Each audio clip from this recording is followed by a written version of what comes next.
Welcome to Ways Breakfast. Good morning, Nigeria. This is the table where we stir up conversations that shape our nation with clarity, candor, and just the right spice of truth.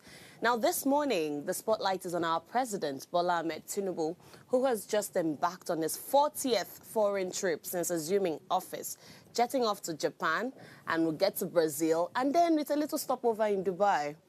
Now, 40 trips in just over 2 years. Some hail it as a proof of an active foreign policy, while others call it excessive globetrotting. Now, the question before us today is simple but powerful. Are these travels bringing Nigeria the deals and dividends we desperately need, or are they just distractions that keep our leader away from the burning issues at home? My name is Chioma Kalu, and joining me to serve this hot conversation is my amiable co-anchor, Oluchi Omenka. And together, we'll unpack the benefits, the criticism, and the big question, Tinubu's 40th trip abroad. Diplomacy or a distraction?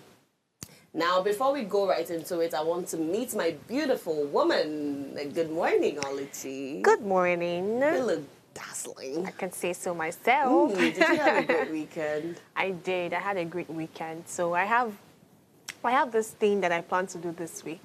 Ooh. And it's something I do before now, but I want to make it more intentional.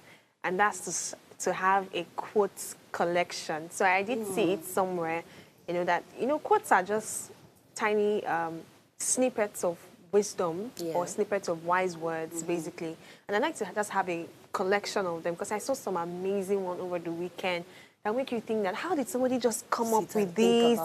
If you think about African quotes, some deep, rich African quotes, I can't think of some right now, but there was one I saw that said that the person was asking an elderly person, he said, why do you think people that criticize always end up being what they criticize?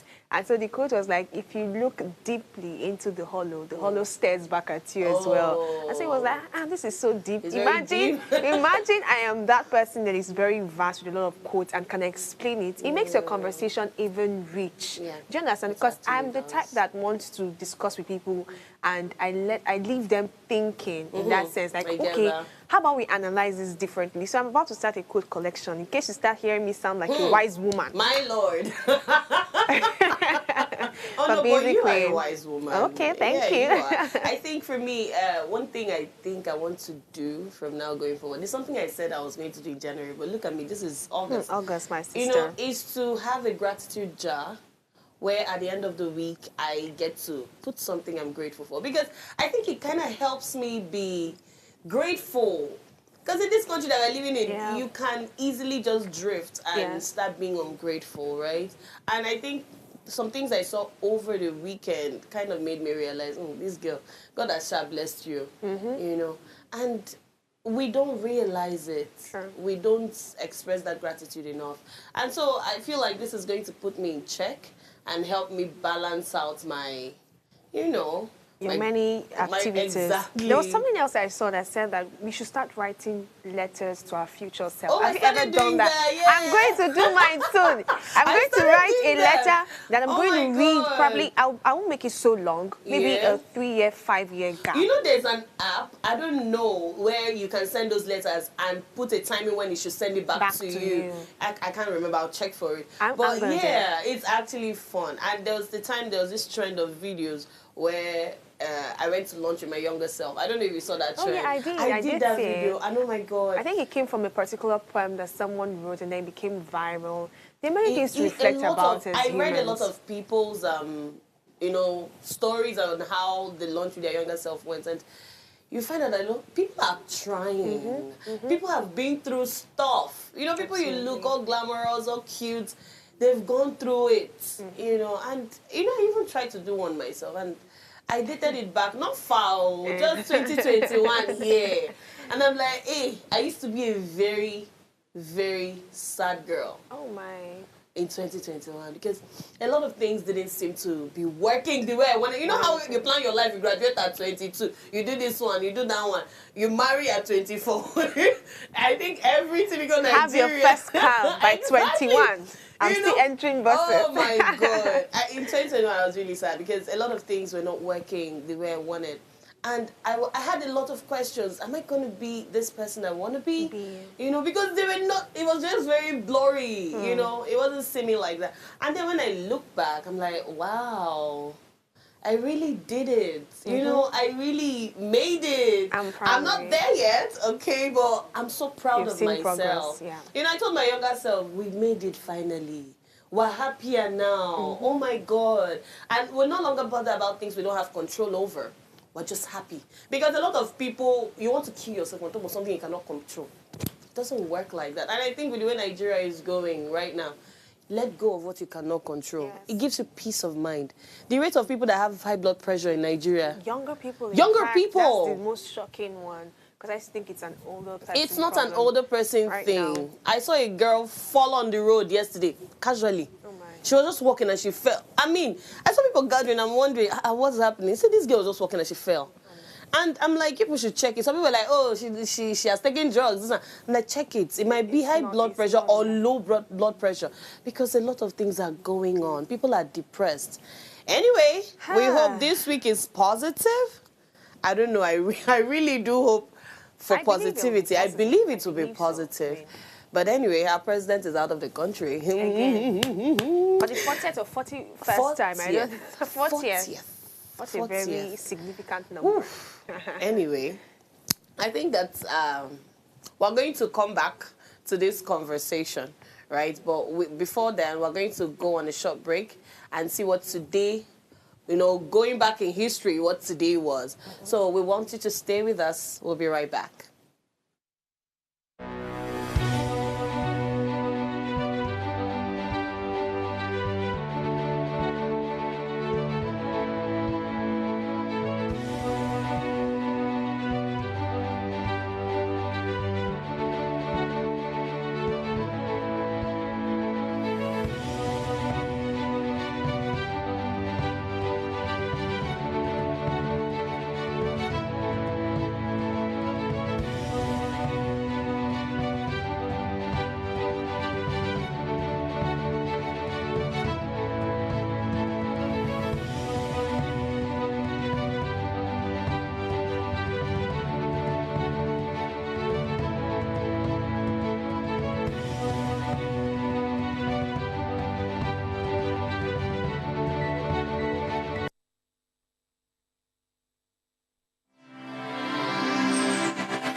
As you know, history helps us reflect on the present. So would like to know your thoughts on the Today in History we just shared. You can reach us on our phone lines on 070250077749 or 07014242420.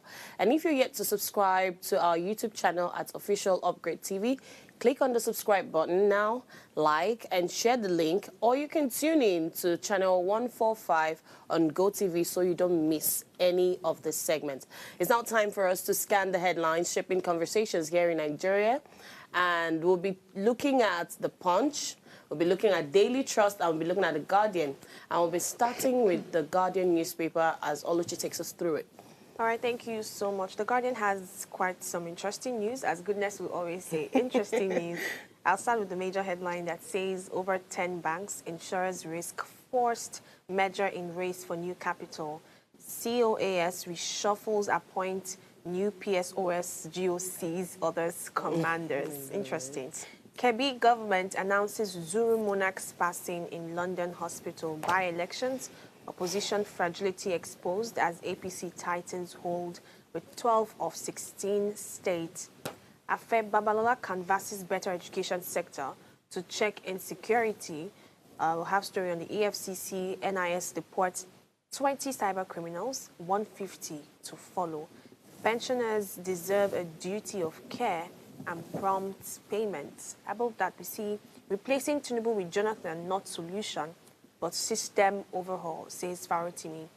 Alausa, we're bringing Nigerians out to school, kids back to the classroom. The last story on the major headline says, Sarab seeks probe of pay to present motion bills claim. I wasn't going to talk about this, but I think it's something to just mention by the side. This Farotimi's claim about, I think I saw it some days ago where it was speculated that, Jonathan might have a rerun for the 2027 election. And, if you look at how our political landscape, I don't think it's a Nigerian thing, firstly. I think it's even across the world generally. You see people who have been in power coming back, almost like if they don't come back immediately, they are doing something else, probably at ministerial level or senatorial level, and then they come back to get the position again. So it's almost like, are we really practicing the republic system of government, or it's a traditional monarchical system of government where somebody is inheriting a position now? Maybe some of these terms we need to start redefining what it means. So I do not have a problem with people who have led coming back to lead, because of course there's a place of experience. You've been there before, you know how it works. But how about the place of actually having another set of people rule, the right set of people rule? I think it's more about the right set than another set, because there's also the feeling of another set, and then you are bringing a set that doesn't even, have the country in mind. So I remember one time there was this particular discussion on primetime news. I think the headline, the topic detail alone was quite interesting. He said, do you think Gen Zs are ready to rule this country? And I think I chuckled firstly, because I'm like, do I even want to rule this country as one who is in that category? But we see a lot of, reshuffling. It's almost like, oh, I'm waiting. 2023 election, the major tagline everybody was using for the APC candidate was Emiloko, meaning that I'm the one that my remains. turn. It's my turn. Okay, sorry, pardon my Yoruba. It's my turn. So it shows that there's not a lot of things happening in the political landscape. But of course, the political story always have different, lot of details part time. So we'll see how it goes tomorrow. But I have to talk about this particular one. It wasn't on the headline, but it was in the papers itself about some 62 abducted persons that were successfully released from a bandit camp in Katsina State. It says the Katsina State government has confirmed, the way it tagged it, as the dramatic escape of 62 kidnapped victims following a manhunt of a notorious bandit, Muhammad Fulani, by the Nigerian Air Force that had a successful strike on his camp located in Jigawa Sawai of Damusa local government area. I think it says about 16 of them are still with military operatives, and a dozen of them are receiving treatment in hospital. The reason why we need to talk about news like this is because we get to highlight the insecurity challenges many times. We say there are a number of people kidnapped, banditry issues, quite some set of gory stories. So seeing that some people have escaped, 62 is a significant number. Imagine 62. Even if it's one. Actually, I think I read, was it done over the weekend? I think two child traffickers, people who were children who were trafficked, pardon me, escaped as well. So I don't know why it termed it dramatic escape. It's giving Hollywood Hollywood prison break. Right. But this is great news, and I hope that people receiving their treatment and those in military operatives get the solace, the rehabilitation that they need, because this is a toll. This would definitely have taken a toll on them, and also to ensure that we have more people, abducted persons, released. Yeah, The Guardian has a lot of other interesting details, and you can catch them later. So for me, I'm sorry, before we move on to Daily Trust, talking about rehabilitation for these people that escaped, I don't know how frequent Nigeria would do this, right? Because when these people leave, there's a lot that has happened to them. Therapy cannot be overemphasized. You know why we mentioned the Nigeria context today? Because Nigeria as a nation, or I think Africans, this part of Africa, we have not yet gotten to that point where we appreciate psychotherapy, psychology, clinical helps, or even the researchers themselves. Because people like this, if it was in modern developed countries, they are not going to get into the society yet. There will be more of intensive rehabilitation. You're mandated to go through that. Because of the trauma and everything. But here, are you okay? Are you fine? Okay, eat. Don't worry, God will protect you. And then you're putting them back into the society, and you're having people that are not mentally stable to interact with other people. I got into a vehicle with these two guys. You just know that these people are not in this planet. like, the girl sitting beside one of them had to say, oh, I want to calm down. Even for him to leave so that she can calm down was a problem. Where are you going to? Is this a bus stop? You know, I'm a madman. I'm like, okay. Some people are actually mad. I'm like, you're not far from the truth, because the way you're acting is not normal, right? These kind of people, who knows, this one might be out of jail, you know? Because the way he was talking, oh, I don't get anything to fear again. That out of jail story. I remember Kiki one time on the Guardian newspaper. There was this news that I think it's Ogun State or Osun State that had a number of prisoners That escaped. They've not told us if they've caught them back. Oh. They haven't. Exactly. Now, so maybe they are the ones imagine. going to different areas in the southwest. Oh my God. The girl just said, let me pass. And the one went, Lagos girls. This and that. And in my head, I'm like, calm down, come and sit beside me, because this one can bite you. You don't know who is who. So I feel like we should embrace therapy. We should, before we introduce these people back. And you know how they call, even terrorists, call them repentant Boko Haram terrorists. Who repented them? How did they repent?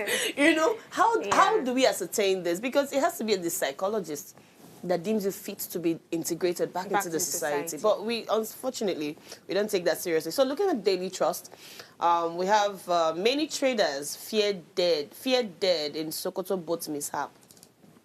Eulogies as Emir of Zuru dies at 81. Kano by-election, why we rejected Shanono and Bagwal State Assembly by-election, says APC rather. By-elections, parties maintain strongholds. And finally, 109 senators pay enough for 4,708 professors' salaries. Well, I don't know what to say about this, but let's move on to the Punch. Give me a minute. APC opposition clash over by-election results in 12 states. Moving on, shipping crisis delays Dangote's 3,550 CNG trucks. Court orders full disclosure of 37 billion naira renovation by National Assembly. You know, the amount of money they call for just renovation. How much did they call this one? 37 billion naira. I have not seen the one that will be that aviation on. I will sing that aviation my renovation God. for a long time. I don't get renovation. You're not building the whole thing. I mean, you're tearing them down to rebuild. Anyway, moving on. I mean, this story, we touched on it last week, where NLC, they said they were going to go on strike because the government deducted 40%. Diverted 40% of their pension fund into something else. Now, this says FG backtracks as NLC holds grounds. You know, I'm going to come back to that. Nigeria deports 42 convicted Chinese, Philippine cyber criminals. NCPC resumes Israeli pilgrimage with 50% subsidy. 2 Nigerians die of suspected poisoning in Libya. You know, and lastly, CRC issues new PPP guidelines for MDAs. Now, back to this story, FG backtracks as NLC holds ground, right? This particular story now, NLC, we talked about, we said NLC, the problem with NLC is they are all back and no bite. Right? They will tell us, they will back, no back. Oh, God, they'll release press statements. Joe Ajero will come on the show and come and talk. And then after, like, one day, everybody relaxes. I mean, people don't even want to protest anymore in this country because what do we gain, right? At the end of the day. At the end of the day. So now, back to this story. The NSITF managing director, he confirmed. Now, previously, they denied there were no such thing. Right? That's last week. But now he has confirmed that the deductions from the workers' compensation contributions has, you know, it occurred. But he said there were no diversion of funds. There was a bit of deduction, but they did not divert the money into any other thing. Right? And they said the deduction came as a result of one policy that was enacted in 2023, where they said all government agencies have to, give up half of their IGRs for something, right? And this was saying, but we're not like, this is not a government-owned anything, right? This is supposed to be our fallback plan after we're done with our years of service. Why are you touching it? Why is that the one you're removing? Exactly. Are there no other things that can be removed? Then people who are over 65, you're removing the fallback plan. They're already telling you that this money you're paying is not even enough. There's a lot of discrepancies in the whole pension thing, right? And you're still removing. What are we supposed to do? You see pensioners earning 50,000 as pension. For what? 75,000 as pension. That what happened? After like 60 years of service or maybe 40 years of service, and that's what you're collecting? And then even the little one, you want to dip hand inside and you're deducting. It doesn't make any sense. Anyways, he said that they are, working on it and they are trying to stop the deductions, so that NLC will not go on strike. We really do hope, because who will speak for these people again? If NLC said that we trust are not even holding, we can't hold on to them like that. What is their faith now? So anyway, we hope that this is stopped and whatever is due every worker in Nigeria gets to them.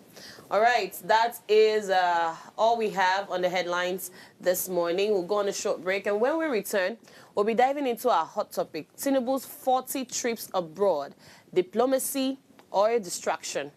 We'll be right back.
I describe myself as a polyhumanitarian, someone who believes politics should be rooted in love for country and empathy for its people.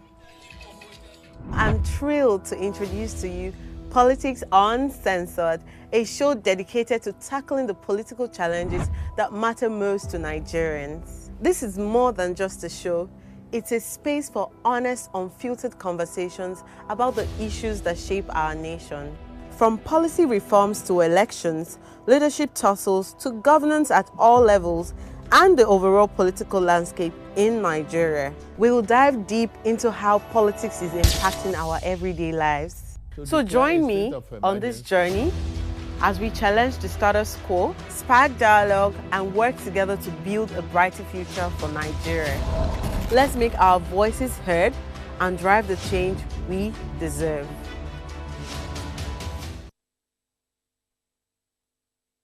Tell us you're a Nigerian without saying a word.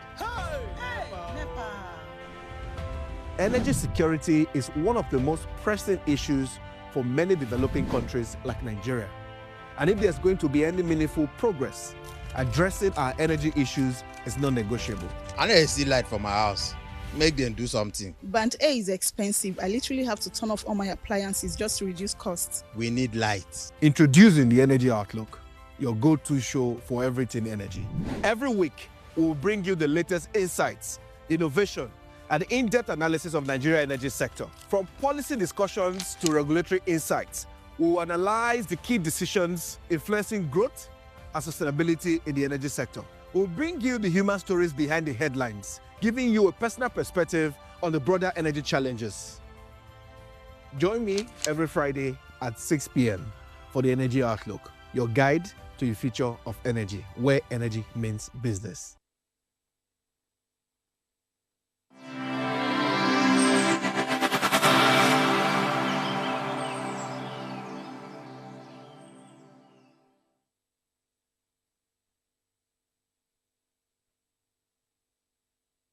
Life is made up of moments, some that fill us with joy, others that test our strength. Welcome to Heartlines. This is our space to explore the highs and lows of human connection, the love, the heartbreak, and resilience that shapes our life. From relationships to friendships, parenting to partnerships, and so much more. Every week, we share stories and conversations that define us, navigating love, separations, the struggles of parenting, dealing with anxiety and managing the pressures and stress of life. Real conversations that bring us closer, helping us heal, grow, and connect. So join me Mondays through Fridays at 10 p.m. for Heartlines, the show where we connect hearts, have real conversations with real people, one story at a time.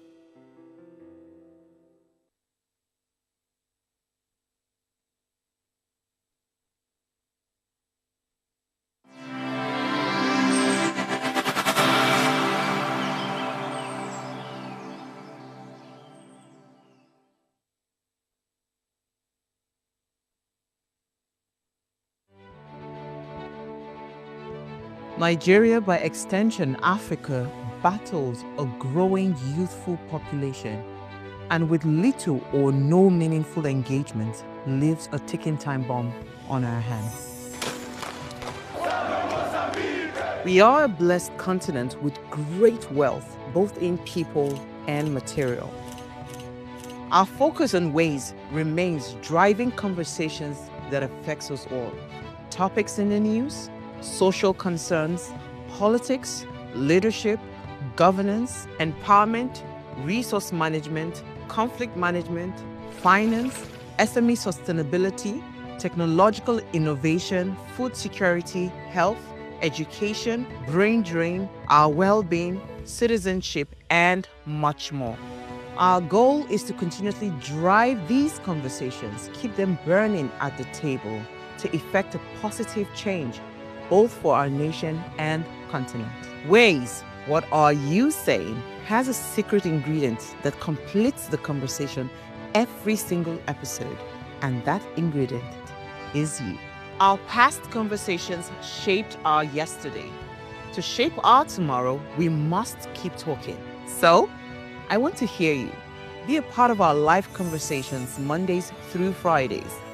And let's all have our say.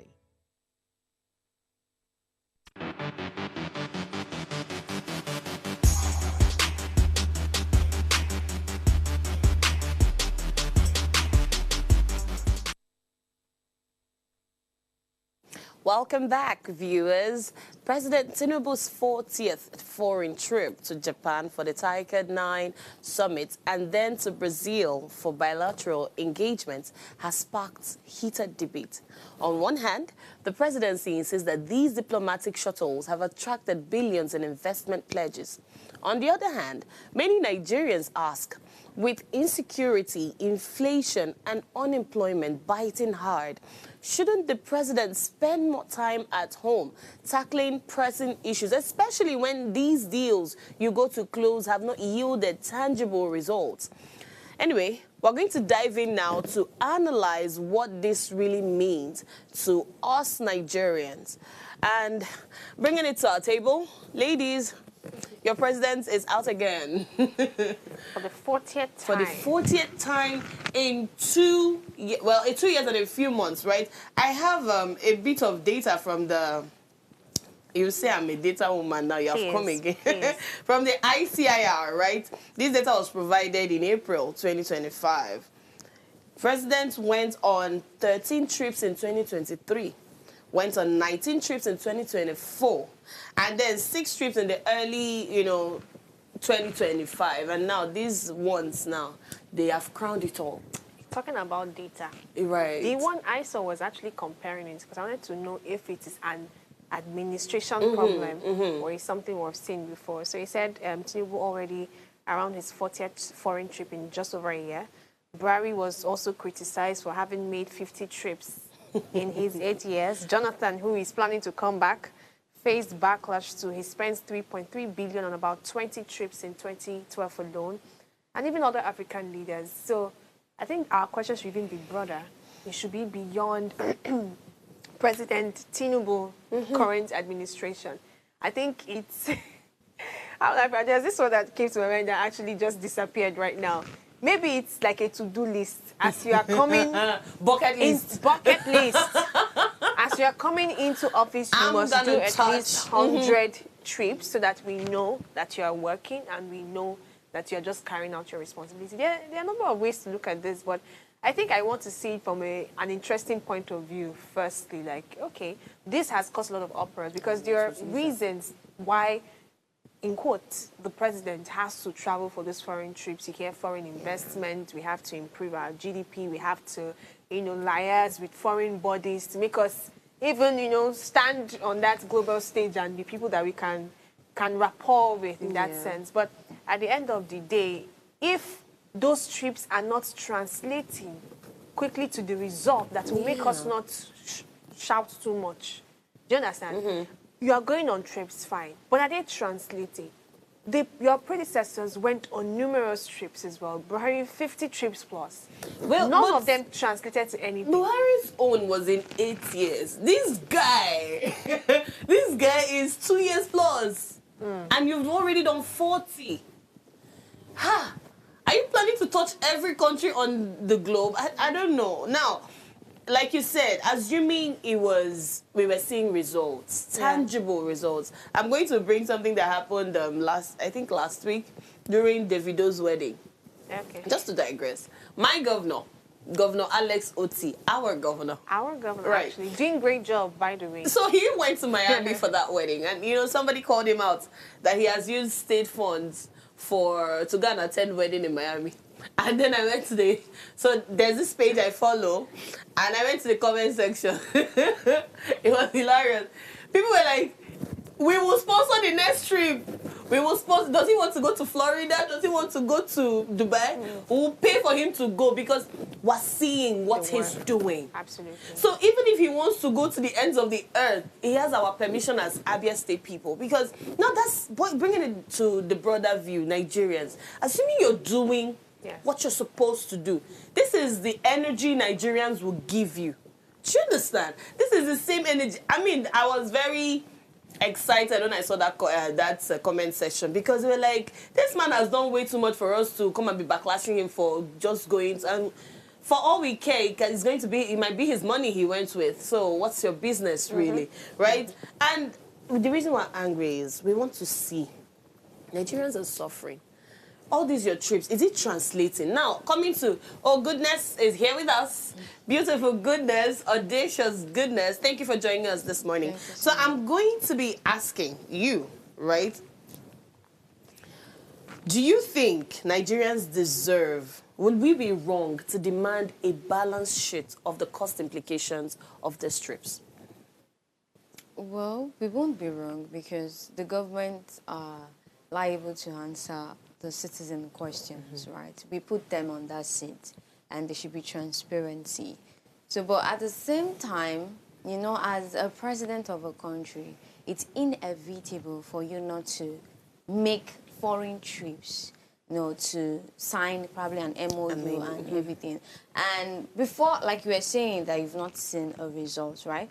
So before an action is carried, or when an action is carried out, right, it takes time for you to see results. So you might not, Nigerians, we might not see results immediately, but that doesn't mean that there won't be any results coming out from it. So for me, I feel it is a good one because when I read about the places he had visited, like Japan, Brazil, in short, it could even help our education sector, right? Because currently we have, in Brazil, we have a government scholarship and everything that I've gone through and everything. And for him to have make a bilateral trade or bilateral negotiation with them. It could also help some sectors that we've been lamenting on since the time we've been talking concerning the education sector, basically. So I feel those trip is going to yield results. That's just what I know. It's just for us to just have patience. You spoke about Brazil. I'll also want to point out the fact that this man was in Brazil a few months ago for BRICS Summit, right? What's taking him back there? He has an MOU, from what I read, that... See, one thing about this trip, right? He might have gone to a country, let's say even last week, and returning back the following week. Doesn't mean that, oh, why should he be there, right? For instance, UNO or any other organization, any other body, international body, might bring up a meeting, and they might not have that meeting in their own country. They might actually have it in the country, or fortunately, country you visited probably last week. So that one doesn't mean that it shouldn't be there, right? So you need to be in the meeting.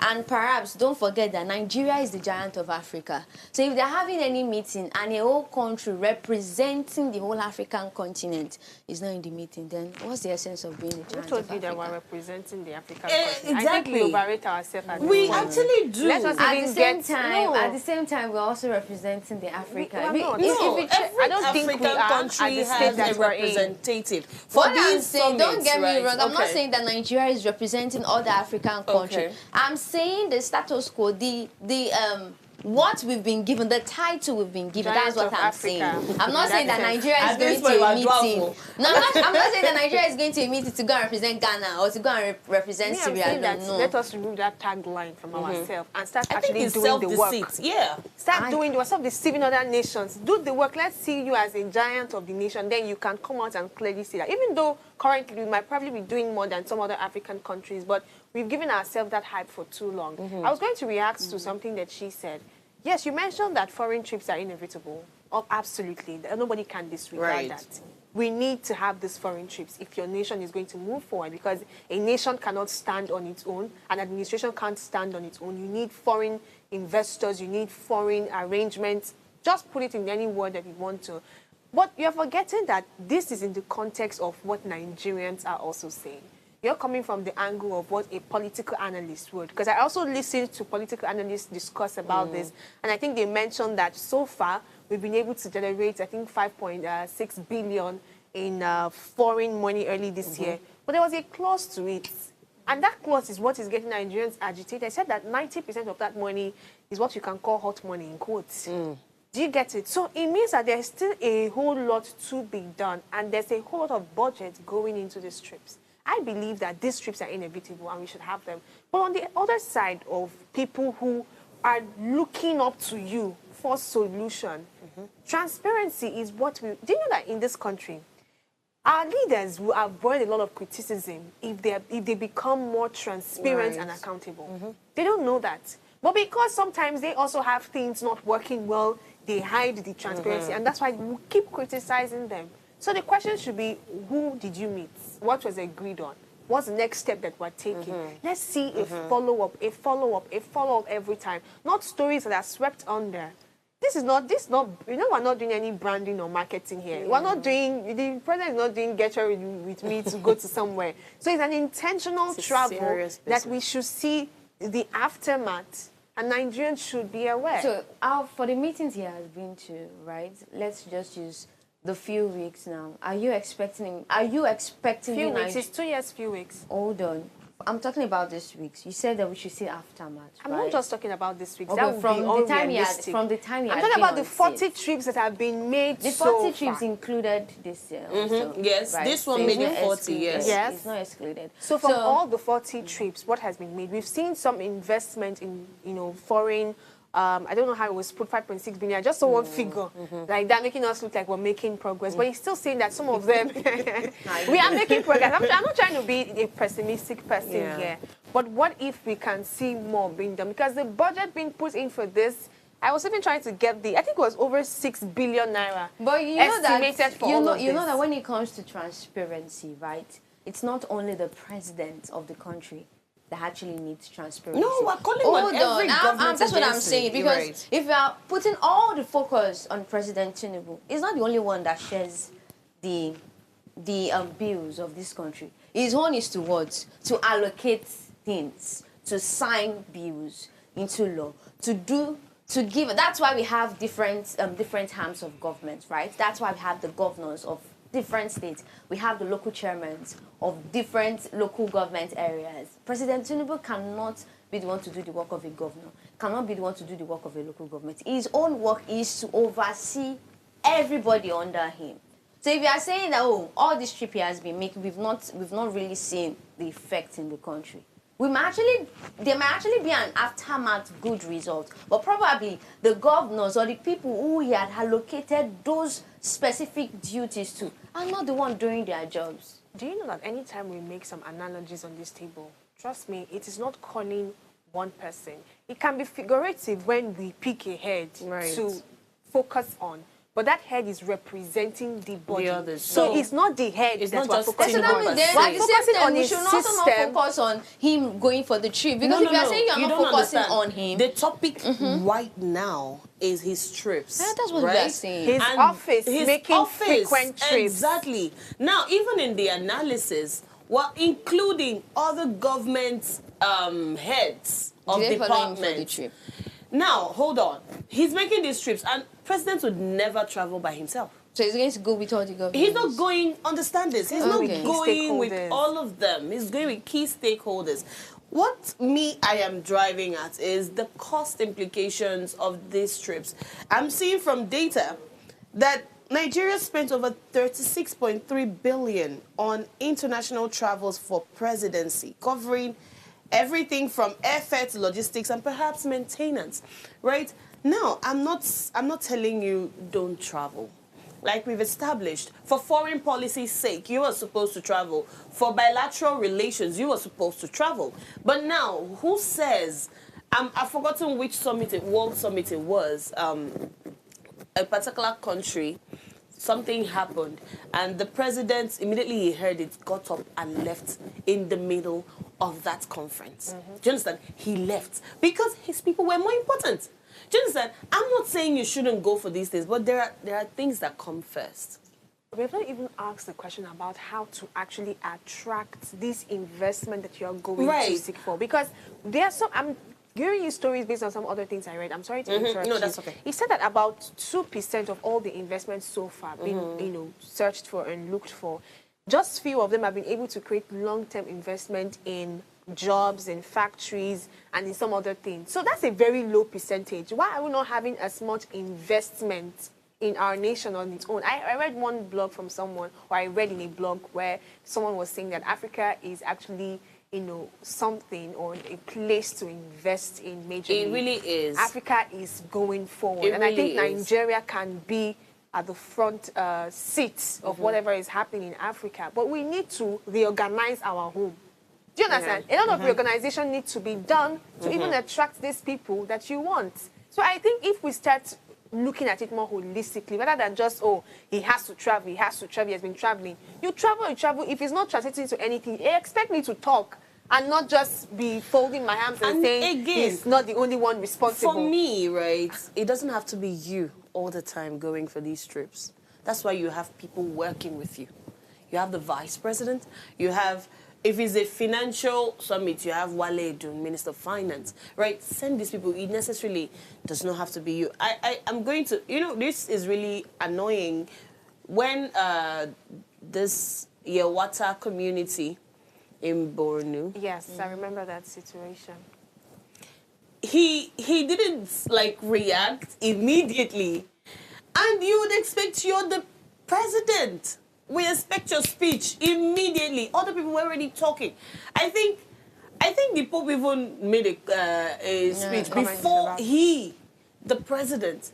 And then when he eventually went to visit the community, he didn't get there. Okay, in Benue rather. He didn't get there because he said due to flood and bad road. I think he visited the hospital. He visited the hospitals that they took. Highlights exactly. But you didn't get to the community that's really experienced. What does that say? And even coming on national TV to tell us because of bad road and flood, that's why I did not get there. It should be a slap on your face. For me, that's what I feel, right? Because, okay, so how do people that live there, how do they survive? It should get you thinking. And then at the end of the day, what he concluded was, oh, I have given the IGP, Ebetoku, the mandate that arrest must be made for those that make it make sense. Is that the hope you're giving to the people that have lost? Some family lost 6 people at once. One guy came and said 20 of his family members died from that attack. And then the next day you're jetting off. I understand that you have responsibilities that we might not understand sometimes. Yes. But the ones we can understand, break it down. That's your responsibility. That's why you're leading us. That's why you're on that seat. If you claim we elected you, you're accountable to us. That's my point. And for every money you spend, it's taxpayers' money. Break it down to us. Tell us, oh, we spent so amount for so thing. When you hear how much, you heard the other day how much they used to, renovate vice president's quarters. And you're wondering, vice president? What happened to you? There are homeless people on the streets. Right? Their children not going to school because they can't even afford their daily meals. And then you are, make it make sense. That is my anger. I'm not stopping you from going for all of these trips.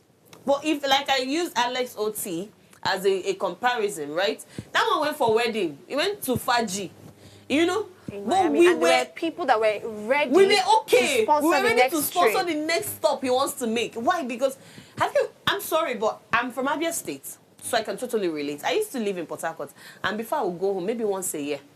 But they are very close. But I won't go home. Why? Because the road is terrible. The place is always a mess. Fast forward to, was it last year? I decided to take a trip down because I had already moved to Lagos. I decided to take a trip down to go see my family. I promise you, I didn't recognize, I almost missed my house. Because I didn't see potholes. I'm not kidding, right? I'm not campaigning or anything, right? But if you wake me up in the middle of the night and tell me you want to do something against that governor, I'm going to snitch on you. I'm going to connive and will do something to you. Why? Because I've seen results. You know, this not to even sound sinister, but I think that it doesn't cost a lot to impress Nigerians. It doesn't. Average Nigerians. It does not. It doesn't I cost just a feel lot. the thing he needs to do is to ensure more of his hands to work well and also be very accountable on their spendings and their funds. I believe the president, in a way, is doing his best to his own thinking, right? And at the same time, I also believe that he has also allocated some funds for these governors and this local government to put things in store. So one thing I would probably, as a piece of advice from me, is that you should ensure more accountability with the people that are the heads of such areas. So like if you have, for instance, you gave an example of Borno State, right? You should sit with, have a dialogue with the Benue. You should have a dialogue with the governor of Benue State to talk about how they can do whatever infrastructure they want to do in the state.